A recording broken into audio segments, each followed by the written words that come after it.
This is the topic 3 of the chapter, Physical Quantities, and their units. Physical quantities are quantities that can be measured. For example, length and time. Another said, physical quantities are the item that can be quantified. To verify if an item that can be measured or quantified, you may ask a question to yourself. The question is, how many is the item? If the question can be answered by using a number, then it is a physical quantity. For example, about the length. You may ask how far to be traveled from your home to your school? There will always an exact number, for example 5 kilometers. This means that length is a physical quantity. The opposite of physical quantities are non-physical quantities. Non-physical quantities are quantities that cannot be quantified. Human feeling, such as love, hate, angriness. Try to answer a question now. How much your mother love you? Can this question be simply answered by giving a number? Why we need physical quantities? We need physical quantities, so the phenomena that occur in our environment can be observed. The thing that you must always remember is, all the knowledge in science subject is generated through the observation of the phenomena that happen in our environment. And measurement is the way to perform the observation to the phenomena. The conclusion is, through the physical quantities, the phenomena that occurred in our environment can be measured, and then it can be observed. We can say that in natural science subject, only the phenomena that can be observed will be studied. Can be observed mean that it can be measured. How can it be measured? It is measured through physical quantities. Physical quantities can be classified into two groups. They are base quantities and derived quantities. Base quantities are the physical quantity, not derived from other units. Another say, they are the most basic physical quantities. In general, there are only 5 base quantities. They are length, mass, time, temperature, and electric current. Derived quantities are the physical quantities, derived from base quantities. It means that, derived quantities is generated through the multiplication and division in between the 5 base quantities. For example, volume is the derived quantity. It comes from multiplication in between the physical quantity, length x, length y, and length. Volume is derived quantity come from the multiplication of 3 length. Another example is, speed. Speed is about how fast an object is in moving. Speed can be measured by measuring the total distance traveled by the object within 1 second. It is the total length that have been traveled, divided by the total consumed time for the traveling. So speed is the derived quantity come from base quantity, length divided with base quantity, time. The 5 base quantities are measured in the International System of Units. Length is measured in unit meter, with symbol m.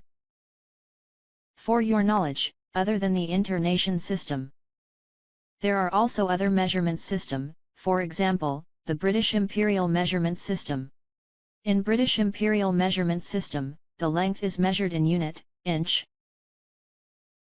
We always use international system.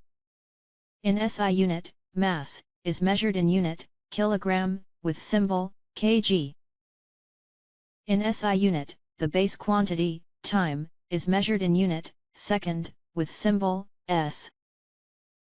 In SI unit, the base quantity, temperature, is measured in unit, Kelvin, with symbol K. In SI unit, the base quantity, electric current, is measured in unit, ampere, with symbol A. In the S.I units, prefixes like milli, centi, and kilo, will be added before the unit to represent decimal multiples and submultiples of the unit. For example, the unit used for physical quantity, length, is meter, which denoted by symbol m. When k is added before the unit, m, which denotes the kilometer. When c is added the unit, m, which denotes the centimeter. When m is added before the unit, m, which denotes the millimeter, the prefixes for decimal multiples of the unit are used to express the physical quantities with very large values. For example, 1000 meter can be written as 1 kilometer. 1 kilo represent 1000, or we used to write it as 10 power of 3. 1 million meter can be written as 1 megameter. The prefix 1 mega represent 1 million, or we used to write it as 10 power of 6. 1 billion meter can be written as 1 gigameter, where 1 giga represent 1 billion, or we used to write it as 10 power of 9. The prefixes for decimal multiples of the unit provide the convenient way to write a large value. As for submultiples of unit are used to express the physical quantities with very small values. For example, 0.01 meter can be written as 1 centimeter. 1 centi represents 0.01, or we used to write it as 10 power of negative 2. 0.001 meter can be written as 1 millimeter. 1 milli represents 0.001, or we used to write it as 10 power of negative 3. 0.000001 meter can be written as 1 micrometer. 1 micro represents 0.000001, or we used to write it as 10 power of negative 6. The prefixes for submultiples of the unit provide the convenient way to write a very small value. This new topic, we will talk about importance of SI units in daily life. Since 1960, scientists adopted the SI units in measurement system. There are two importance of SI units. The first is to ensure the information is shared in greater accuracy. The second is to make the global communication more convenient and efficient. Before the SI units were introduced, different countries had their own units system used in their measurement. For example, for measuring mass, in Southeast Asia, the units of kati and tael were used, whereas in Western countries, pound and ounce were used. Such differences had made difficulties in information exchange and international trading.